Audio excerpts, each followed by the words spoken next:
My husband agreed to get a vasectomy after our second child, but when we told my dad about it, he suggested I get a hysterectomy instead, and now I am questioning his intentions. I, 31 female, want my husband, 30 male, to get a vasectomy after the birth of our second child. I initially only wanted one child, my husband wanted 3. We compromised on 2. After our first, I told him I didn't want to be primarily responsible for birth control when we were done having kids. It just felt really unfair to have all the side effects of birth control for years and years and to traumatically pop out children too. At first, he just laughed. He has always insisted that I'm going to change my mind about how many kids I want, that I will love my children so much I won't want to stop having them. At this point, I think he has agreed. He hasn't outright said he would, but the way he talks about it has changed. Recently, we visited my parents and we got around to talking about it. My husband said, "She wants me to get the snip after this one."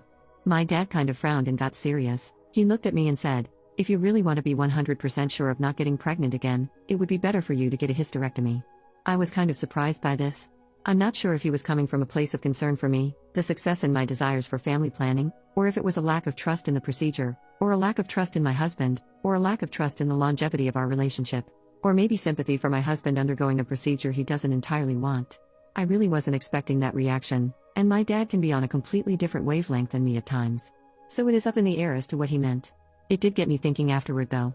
If my husband and I did ever divorce, we are very happily married, I am preventing him from having more children, which he does clearly want.